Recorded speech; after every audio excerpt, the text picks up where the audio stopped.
몇 년 전 저희 친정에서 지방에 30억짜리 건물을 하나 매매했는데요. 그 과정에서 시모와의 사건 때문에 아직도 어이가 없고 황당합니다.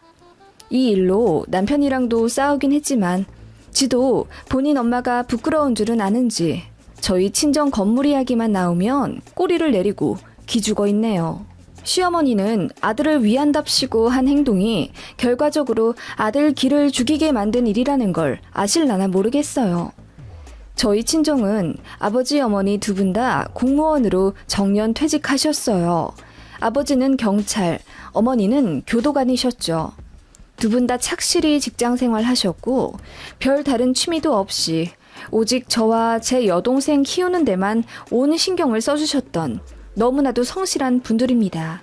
퇴직하신 후에 좀 쉬실 법도 한데 공공근로 다니시고 일용직 알바도 다니시면서 참 부지런히 사셨습니다. 그렇게 알뜰살뜰 모으신 돈과 아버지 쪽 유산 일부, 그리고 대출을 조금 받아 건물을 하나 사신다고 부동산을 보러 다니시더라고요.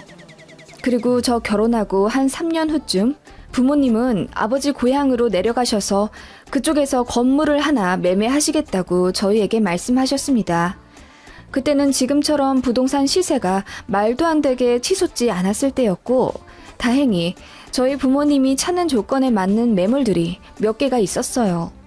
지방이긴 했지만 호재가 있는 동네였고 그 근방으로 택지 지구가 형성될 계획이라 저희 부모님께서 웬만하면 바로 매매를 하시려고 돈까지 싹 준비를 해두신 상태였죠.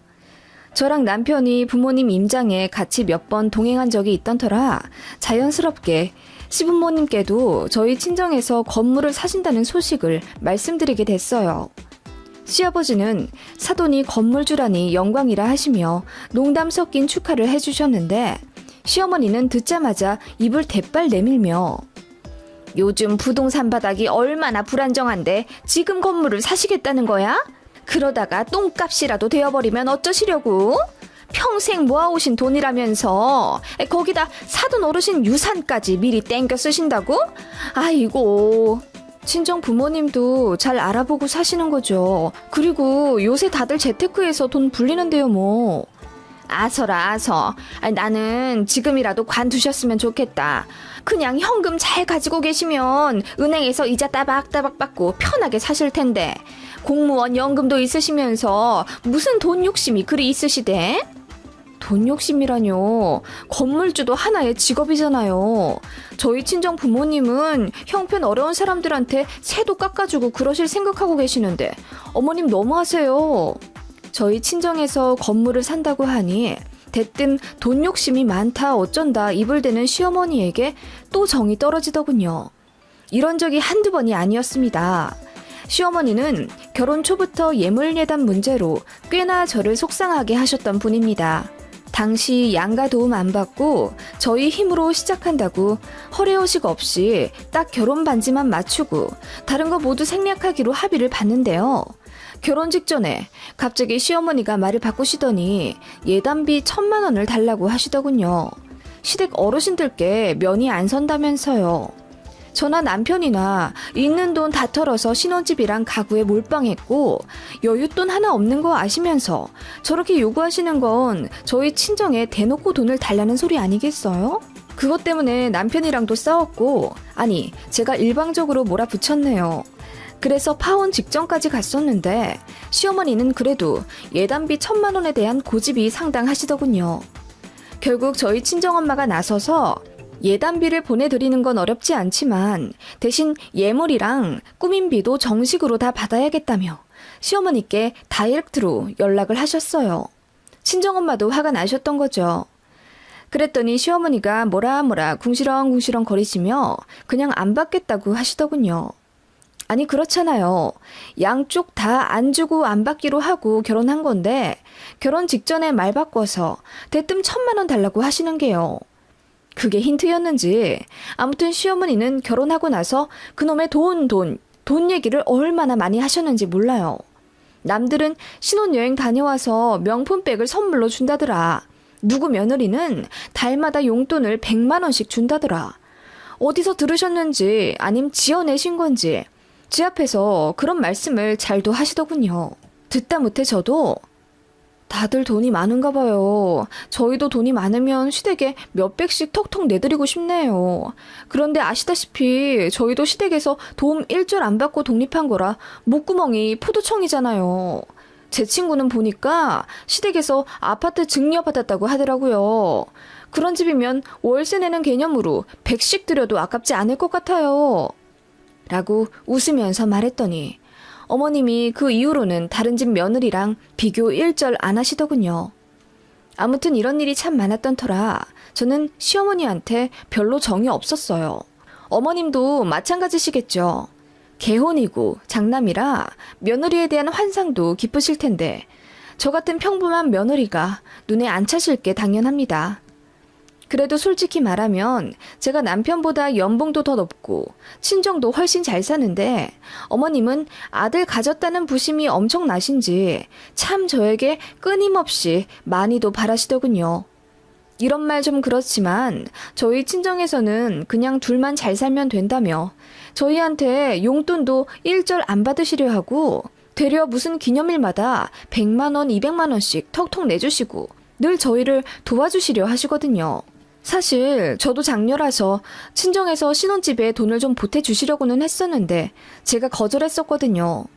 저랑 남편 둘 다 전문직이라 돈이 없는 것도 아니었고요. 다만 양가 재산이 좀 차이가 있었죠. 저희 친정은 대대로 물려받은 유산도 시세로 치면 25에서 30억 정도 있었거든요. 그런 거 생각하면 참 비교가 많이 되긴 하지만 그래도 뭐 옛날 사고방식까진 어르신이니 어쩌겠어요. 들이박을 생각은 안 하고 애써 내내 하면서 웃고 맞춰드리려 노력했습니다. 시아버지는 그래도 좀 열린 사고방식을 가지셨고 저한테도 참 잘해주셨기에 다른 감정이 없었거든요. 아무튼 그런 시어머니셨고 이번에도 역시나 저희 친정에서 건물을 산다는 것에 좋은 소리 안 하시더군요. 그러시면서도 엄청난 관심을 가지시더라고요. 저한테 매일 전화를 거셔서는 친정에서 건물 매매하는 것에 대한 진행 상황을 속속들이 알고 싶어 하셨습니다. 세아가 지금 사돈께서 4층을 사신다고 했나? 네, 4층 정도가 딱 예산에 맞아요. 5층짜리도 얼추 가격이 맞는 게 있는데 그건 너무 골목 안쪽에 있어서 장기적으로 보면 오히려 손해일 것 같아서요. 그 동네 주소 좀 내게 보내주겠니? 네? 주소는 왜 물으세요? 아니, 사돈께서 건물을 사신다는데 나도 좀 궁금하잖니.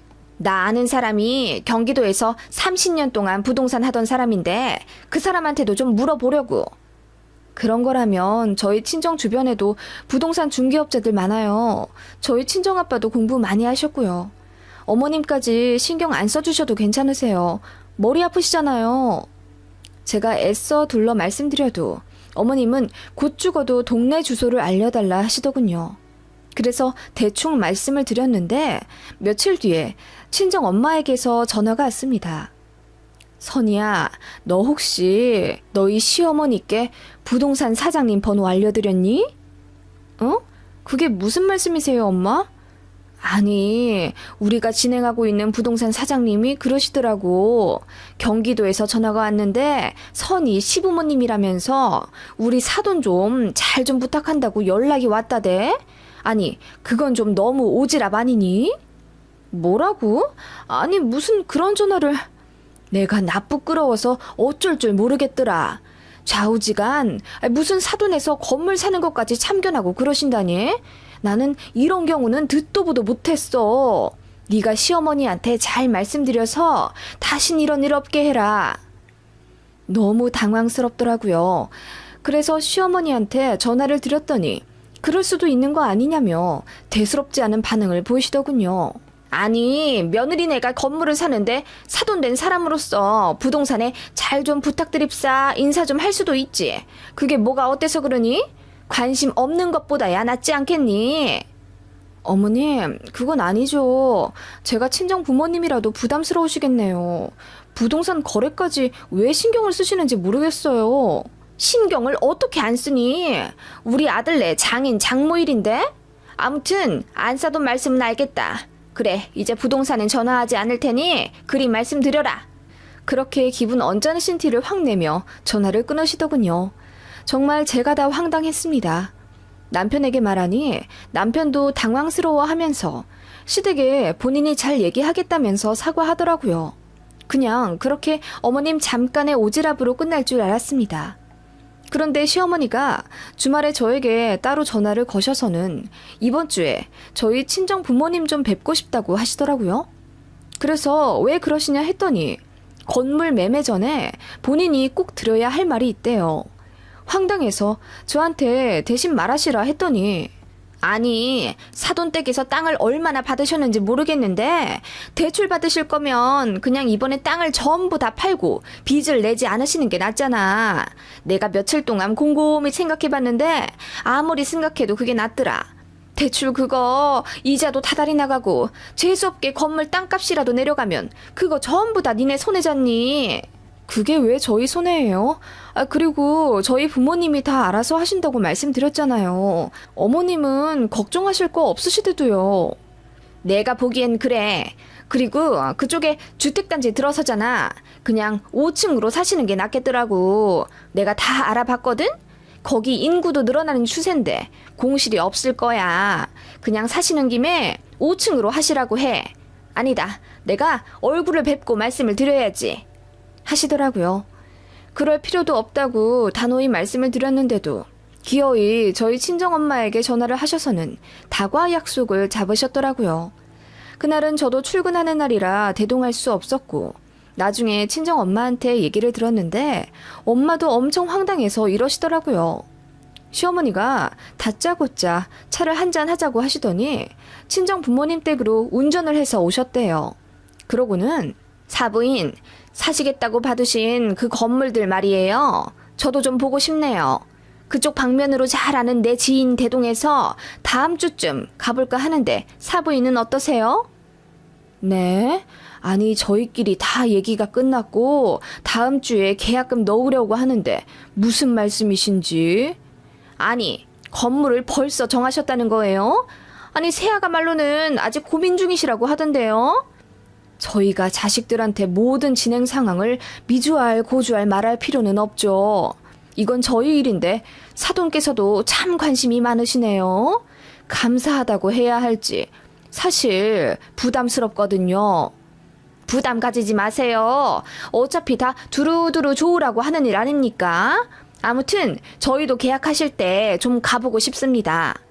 아니요. 저희가 알아서 하겠습니다. 사부인은 먼 걸음 괜히 힘들게 나서지 마시고 저희 생각하시는 마음은 감사하게 여기까지만 받겠습니다.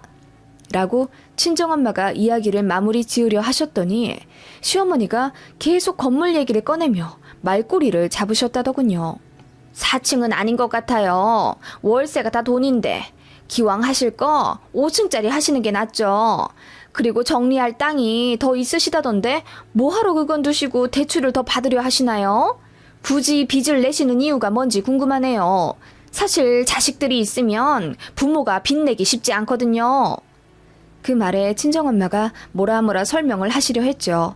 재산세, 등록세 등 세금 문제 때문에 일부 대출을 받는 게 훨씬 경제적이라고 애써 친절히 말씀을 드렸더니 그래도 마음에 안 드신다며 그러면 대출을 아예 받지 말고 다른 건물을 하시라는 둥, 사부인께서는 돈 끌어올 데가 없으시냐는 둥 선에 넘는 오지랖을 또 펼치셨다더군요. 듣다 못해 친정엄마가 언짢은 티를 확 내시니 시어머니가 급히 자리를 뜨셨다던데 진짜 황당한 사건은 그 다음 주에 터졌습니다. 시어머니가 저희 친정이 계약할 부동산에 아침부터 찾아오셨더라고요. 떡하니 커피까지 얻어 마시고는 건물을 보고 싶다고 사장님한테 갑질하듯 부탁하셨다네요. 여기는 엘리베이터가 너무 작다. 쓰레기 버리는 곳이 제대로 관리가 안 되어 있다. 건물이 생각보다 작은데 좀 깎아주실 수 없냐는 둥 정말 말도 안 되는 오지랖을 부리다 가셨대요. 그러더니 계약하는 날 또 찾아오셔서는 저희 친정 부모님께 다른 건물을 더 보시지 않겠느냐, 여기 말고 경기도로 다시 알아보시라는 둥 말도 안 되는 고집을 부리며 계약을 무산시키려 하셨다네요. 참다 못한 친정아빠가 이제 관심을 사양하겠다고 자꾸 이러실 거면 사위 불러서 어머니 모시고 가라고 할 거라며 큰 소리를 치니 그제서야 시어머니도 같이 화를 내며 돌아서셨다고 해요. 그때 저희 부부 전화기에 그야말로 불이 났었죠. 친정부모님은 어떻게 사부인이 그렇게 예의 없고 염치가 없을 수 있냐, 왜 사돈이 건물 사는 데까지 따라와서 간섭을 하고 있냐고 노발대발 화를 내셨고, 시어머니도 나름대로 기분이 나쁘신지 가족끼리 큰 계약하는데 신경 써주면 고마운 줄을 알아야지 어떻게 사돈을 그렇게 대하냐며 너무 실망했다고 저한테 화를 막 내시더군요. 그러고는 시댁에 당장 건너오라고 저더러 큰 소리를 내시길래 저도 아예 들이박아 버리려고 시댁으로 갔습니다. 갔더니 시어머니가 얼굴이 울그락불그락 되셔서는 아니, 너희 친정부모님은 어떻게 그렇게 매몰차시다니? 아니, 다른 사람도 아니고 우리 며느리 부모님이 사는 건물인데 내가 아들 가진 입장에서 어찌 간섭을 안 할 수 있다니? 은행에 3억이나 대출을 내신다는데 내가 그거 듣고 어떻게 가만히 있니? 그거 다 우리 아들 빚이 될 텐데 라고 하시더군요. 결국 어머님은 아들 걱정에 그러셨던 겁니다. 워낙에 보수적이라 할부도 안 하고 사셨던 분이라 이해는 가더군요. 3억이라는 대출이 어마어마하게 느껴지셨겠죠. 그래서 제가 말씀드렸죠. 건물 매매가가 30억인데 대출 3억은 약과다. 다른 사람들은 70% 이상 대출받고 들어간다. 그래도 오른 집값만큼 이익 보고 나온다. 차분하게 말씀드려도 계속 흥분하시길래 제가 참다 못해 화를 내며 아니, 손해를 봐도 저희 부모님이 손해인데 왜 그러세요? 라고 했더니 어머님이 말씀하시길 네가 장여자니? 그러면 그 건물도 결국은 우리 아들 명의가 될 텐데 내가 어미 된 자로서 어떻게 간섭을 안 하니? 라고 하시더군요.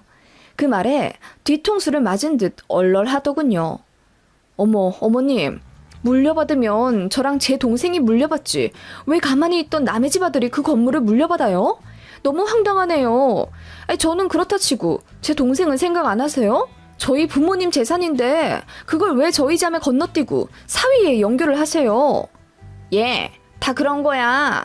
그런 큰 재산 명의를 누가 여자 걸로 하니? 다 남편 이름으로 받지. 내 주변 보면 다 그래. 장녀면 사위가 처가 재산 다 받지. 네가 몰라서 그래. 그 말에 너무 황당해서 누가 그렇게 하냐고 제가 미친 듯이 캐 물었습니다. 그랬더니 어머님이 말을 더듬으시며 아니 저기 우리 골목 슈퍼집 아들도 그렇게 해서 지 처가 아파트 받았다던데 내 친구도 사위한테 증여해줄 생각하고 있던데 뭘. 아, 그래요? 그 슈퍼가 어딘데요? 그리고 그 친구분은 누구신데요? 아, 그 며느리가 한 달에 100만 원씩 용돈 준다던 그 친구분 맞으시죠? 뭐? 아, 그래. 그 친구 맞다. 왜? 그분 전화번호 좀 주세요. 제가 제 핸드폰을 내밀며 어머님께 전화번호를 요구하니 얼굴이 새하얗게 질리시며 저더러 미쳤다고 하시더군요. 제가 끝까지 전화번호를 받아낼 기세로 어머님 폰을 뺏으려 하자 어머님이 급기야 안방으로 도망가시며 문을 잠그시더군요.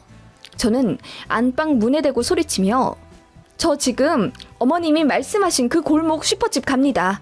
가서 여쭤보고 올게요.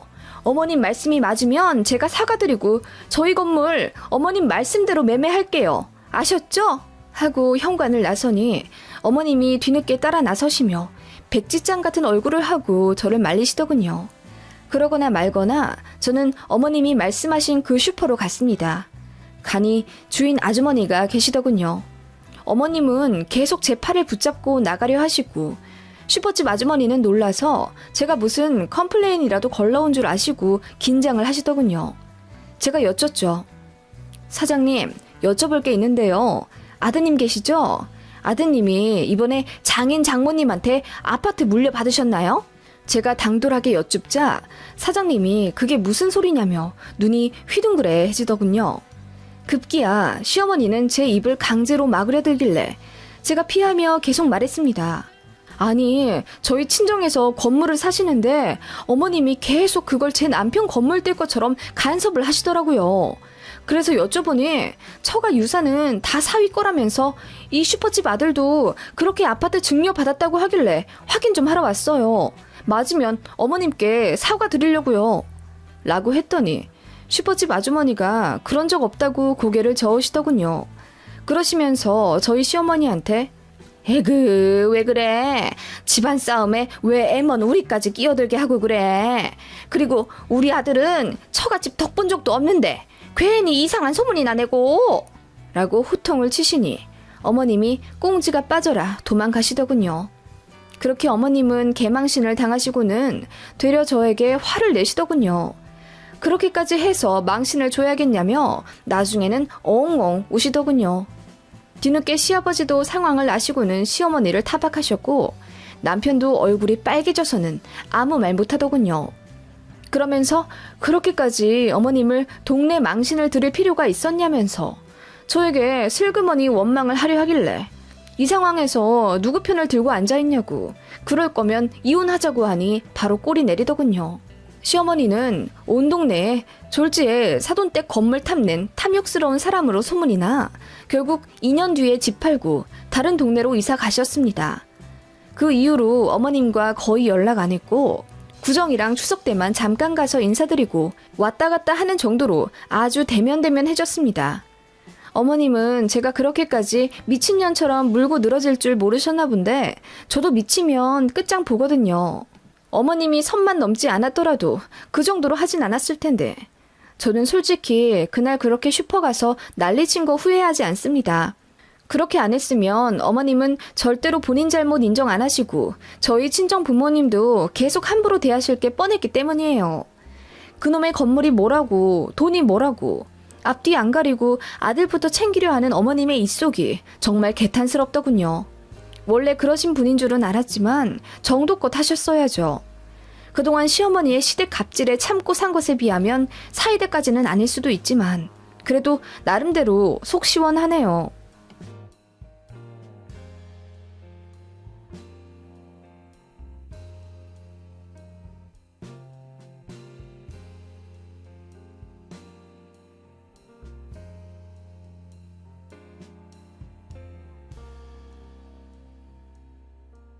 안녕하세요. 저는 이혼한 지 10년 정도 된 싱글 워킹맘입니다.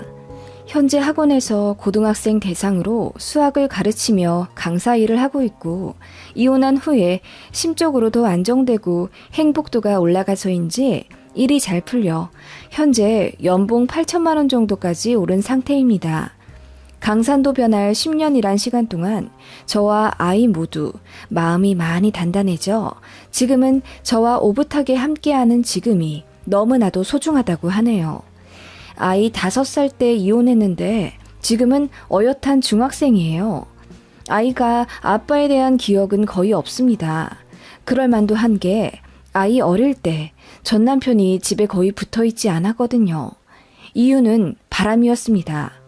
저는 너무나도 바보같이 아이 낳고 꽤 오랜 시간이 지난 후에 남편의 바람을 알게 되었어요.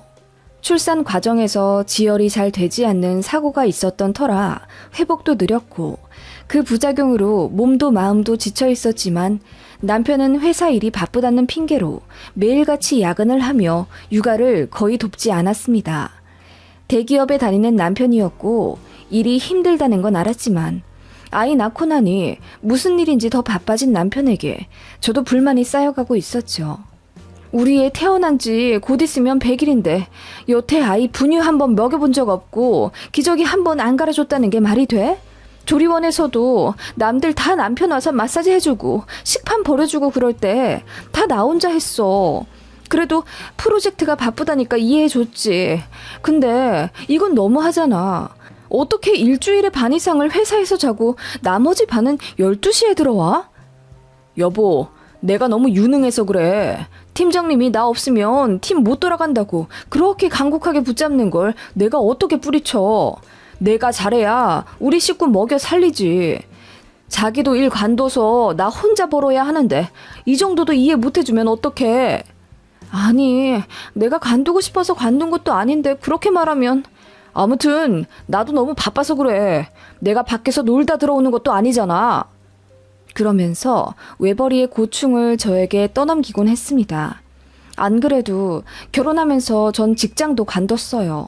남편이랑 시댁에서 저 회사 다니지 말라고 압박을 줬거든요.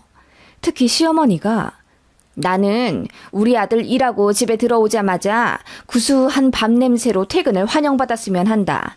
밖에서 힘들게 일하고 들어온 남편인데 그 몇 푼 벌자고 너도 나가서 일하고 또 맞벌이라는 이유로 집안일도 나눠서 하고 그러는 건 좀 아니지 않니?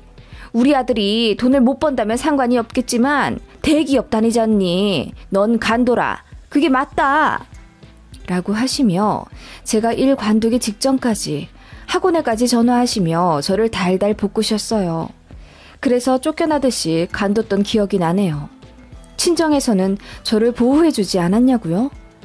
저에게는 슬프게도 친정이 없습니다.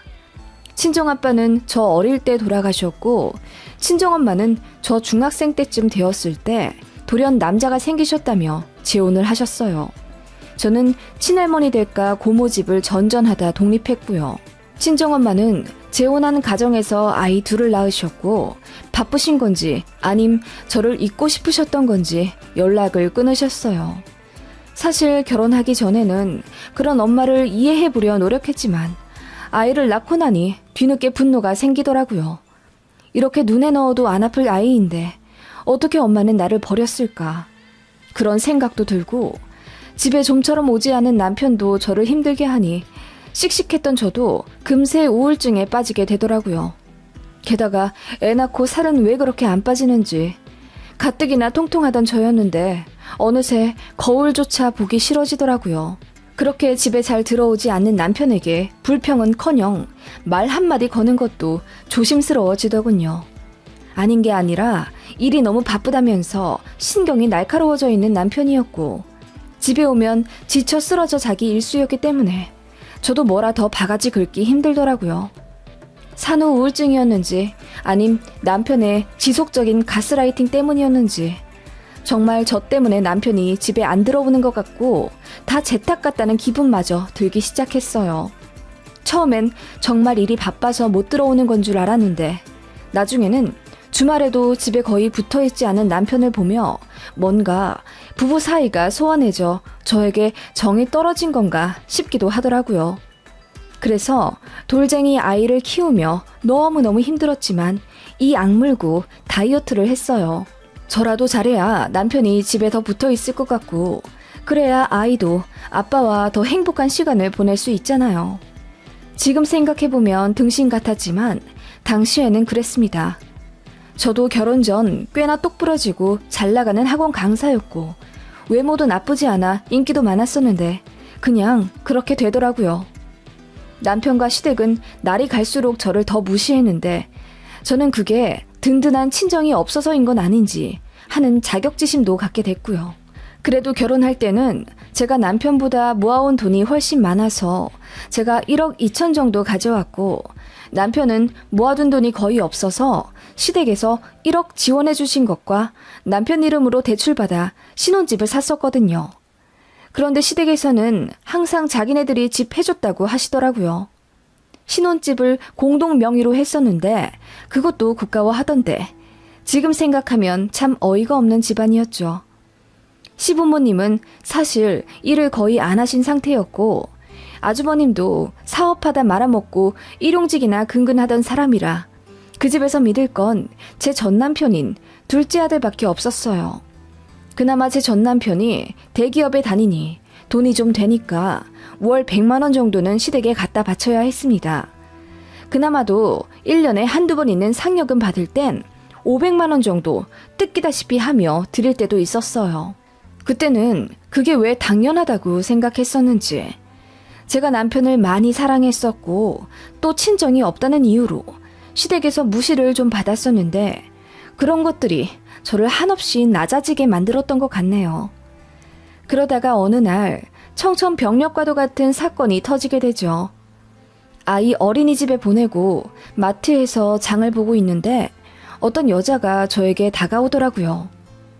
저 혹시 저기 신화아파트 203동 사시는 분 맞죠? 네? 아, 네, 맞는데 무슨 일이시죠? 저도 203동 사는 사람이에요. 저는 그 옆 라인 살고 있어요. 사실 제가 말씀을 드려야 되나 말아야 되나 고민을 많이 했어요. 그런데 이렇게 마주치게 되니 말씀을 안 드릴 수가. 무슨 일로 그러세요? 뭐 혹시 저희 아이 때문에 그러시나요? 아니요, 그게 아니라 제가 사실 몇 달 전부터 남편분을 지하 주차장에서 몇 번 뵀었거든요. 제 남편이요? 네, 예전에 두 분을 뵌 적이 있어요. 제가 사람 얼굴을 워낙 잘 기억하는 편이라 두 분이 부부시라는 것도 잘 알고 있었고요. 그런데, 네, 말씀하세요. 너무 놀라진 말고 들어주세요. 아기 엄마도 알아야 할 것 같아서 말씀드리는 거니까요. 그 옆 라인에 살고 있다는 여자분께서 이윽고 입을 여섰고 저는 경악할 수밖에 없었습니다. 제 남편이 바람을 피우고 있다더군요. 제가 3교대 때문에 가끔 자정에 퇴근을 해요. 그런데 한 1, 2년 전부터 그쪽 남편을 그 시간에 자주 봐요. 차에 시동을 켜고 앉아있길래 누가 지하 주차장에서 공회전을 하나 싶어서 처음엔 뭐라고 하려고 했거든요. 그런데 항상 통화를 하고 있더라고요. 그러다가 어느 날엔 어떤 여자가 옆자리에 앉아있더라고요. 여자요? 여자라니. 처음엔 나도 아기 엄마일 거라고 생각했죠.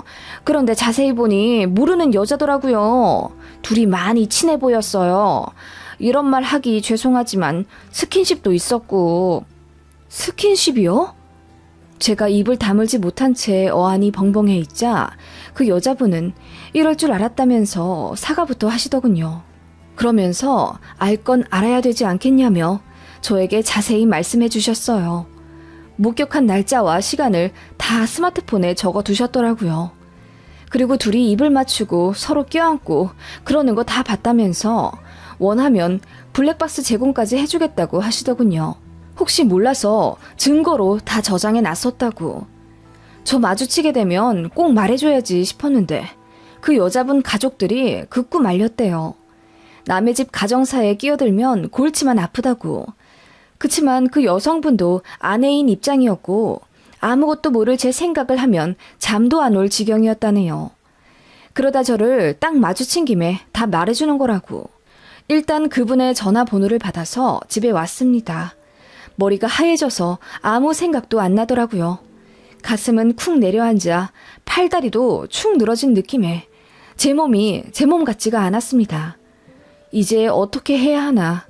하늘이 무너진 듯한 느낌에 뒤늦게 눈물이 비오듯 쏟아지더라고요. 그렇게 펑펑 울다 보니 어느새 아이 하원시킬 시간이었고 저는 집 정리도 제대로 하지 않은 채 아이를 데려와야 했어요. 그리고 아이 앞이니까 필사적으로 눈물을 참으며 견뎠습니다. 정말 고민 많이 했어요. 이따 밤에 남편이 들어오면 난 뭐라고 말을 해야 할까? 아니, 오늘 들어오기는 할까? 안 들어오면 난 뛰쳐나가 남편을 찾으러 다녀야 하나? 온갖 생각이 꼬리에 꼬리를 물고 저를 괴롭히는 동안 남편은 자정이 넘어 들어오더군요. 아이가 밤에 운다는 이유로 각방을 썼었는데 남편은 저에게 오늘 고생했다며 한번 안아주고는 지 방에 들어가 쿨쿨 자더군요. 왜 그동안 단 한 번도 남편을 의심하지 않았을까 싶은 생각에 저 자신을 때리고 싶더라고요. 그렇게 남편이 곤히 잠들기를 기다려 방에 들어가 남편 스마트폰을 뒤졌습니다. 결혼 초 때까지만 해도 잠금 기능을 안 해놓았던 남편인데 어느새 잠궈 놓았더군요. 남편 손가락을 들어 지문을 이용해 스마트폰을 열었고 곧바로 깜깜한 거실로 몰래 나왔습니다. 그렇게 남편 폰을 동이 틀 때까지 뒤지게 됐어요. 세상에, 남편은 여자가 둘이나 있었습니다. 한 명은 저와 결혼하기 전부터 만나왔던 어느 30대 유부녀였고 한 명은 저희 아이가 태어나기 직전, 그러니까 저 만삭쯤부터 만나오던 20대 여자였습니다. 유부녀는 한 달에 한두 번씩 잠자리만 하는 가벼운 상대였지만 꾸준히 연락한 지 몇 년 된 것 같더라고요. 흔히 말해 파트너였습니다. 다른 한 명, 그러니까 그 20대 아가씨는 어디서 만난지는 모르겠는데 연애를 하고 있더군요. 저희 남편이 애가 있는 것도 당연히 알고 있었고 며칠 전 둘이 1박 2일로 강화도에 여행까지 갔다 왔더군요. 그날은 제가 출산 부작용으로 편두통이 심해 그날도 남편에게 진통제 좀 사와 달라고 부탁했다가 일이 바빠 야근해야 할 것 같다며 거절당한 날이었습니다. 그날 저는 머리가 빠개지는 고통을 겪으며 힘들어 했었거든요. 그거 알고 나니 피가 거꾸로 솟더군요. 남편과 그 여자와의 대화를 쭉 읽어보니 저는 겉절이보다도 못한 존재로 취급을 하더군요. 와이프가 바가지 긁어서 집에 들어가기 싫다.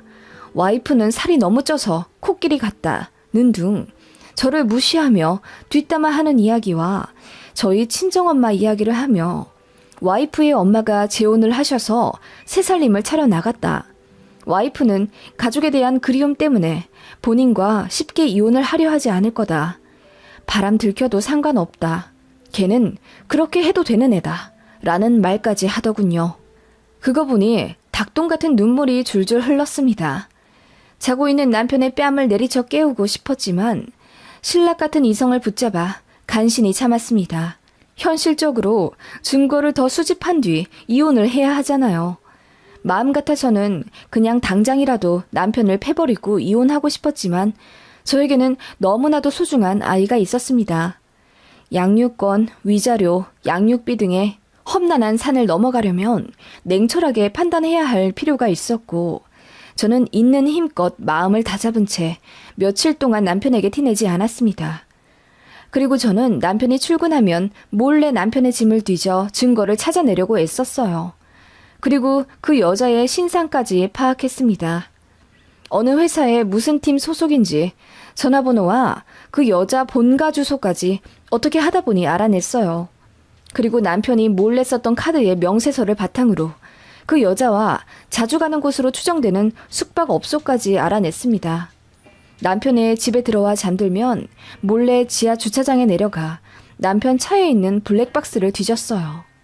둘이 같이 이야기 나누는 음성과 모텔 입구에 차를 세우고 들어가는 장면까지 약 3주간 저장되어 있는 자료들을 몽땅 백업까지 해놨습니다. 그렇게 저 나름대로 만발의 준비를 하고 터뜨리려던 찰나 남편이 먼저 알게 되었어요.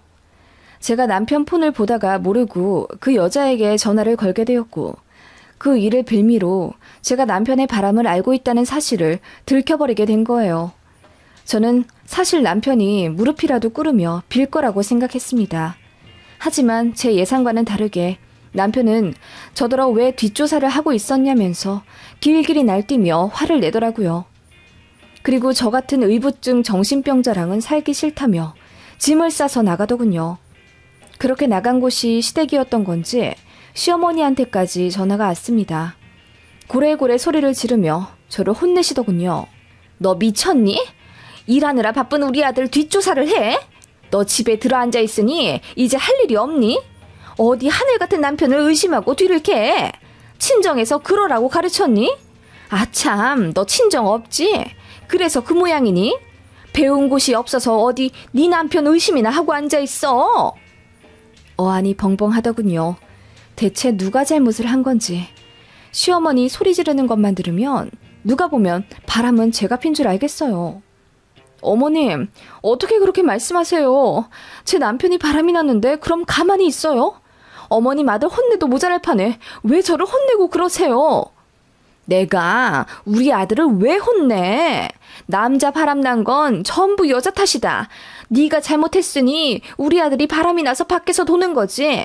그러게 네가 좀 잘하지 그랬니? 허구한 날 바쁜 남편 바가지나 긁어대고 앉아있으니 우리 아들이 지 품어줄 딴 여자 생각이 나는 거 아니야? 정말 어이가 없더라고요. 바람난 아들을 감싸는 것도 모자라 제 친정까지 욕하는 시어머니에게 너무나도 화가 나서 미칠 지경이었습니다.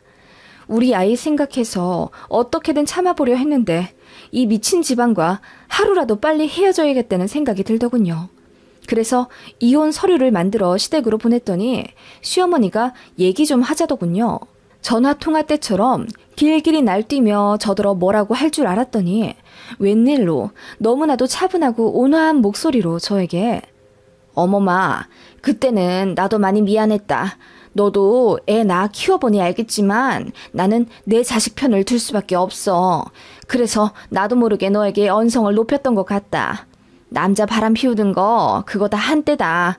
이번에 한번 용서해주면 내가 너에게 정말 잘하마. 우리 아들한테도 정신 차리라고 내가 눈물 쏙 빠지게 혼낼게. 그러니까 이번만 그냥 넘어가 다오. 너도 아이 있는 입장에서 이혼은 어렵지 않겠니?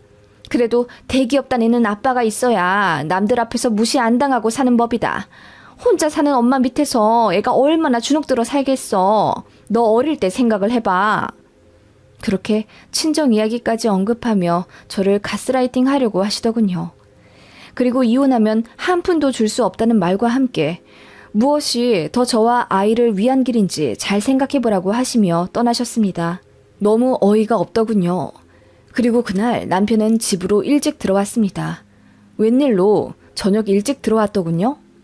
잘못했다고 고개를 숙여도 모자랄 판에 더 고개를 빳빳이 들고 저더러 저녁 차리라고 큰 소리를 치길래 제가 뭘 잘했다고 밥 달라 타령이냐 하니 우리 엄마가 그러는데 이번 일 나한테 절대 불리할 거 없다더라. 어차피 결정적인 증거도 없잖아. 그리고 이혼하면 불쌍한 우리 애는 너만 참으면 될 일 가지고 우리 애까지 불행하게 만들지 마. 너도 평탄하지 않은 가정에서 자라면서 느낀 바가 많을 거 아냐. 라며 제 상처를 후벼 파더군요. 네, 남편은 그런 사람이었습니다. 제가 아이를 끔찍이도 생각하는 거 잘 알고 그걸 이용하는 사람이었죠. 그리고 본인 자존심을 지키기 위해 저를 짓밟는 그런 인간이었습니다. 사실 남편 말이 맞긴 맞았거든요. 한부모 가정에서 불행하게 자란 저였기에 아이에게 되물림 해주고 싶지 않았습니다. 그게 제 치명적인 약점이었어요. 남편과 시댁은 그렇게 아이를 앞세워 저에게 그냥 넘어가라 종용했고 일말의 죄책감도 없는지 바람 피우는 것도 그만두지 않더군요. 조금 더 만나다가 정리할 거라며 오히려 당당하게 그 여자를 만나고 오겠다고까지 했습니다.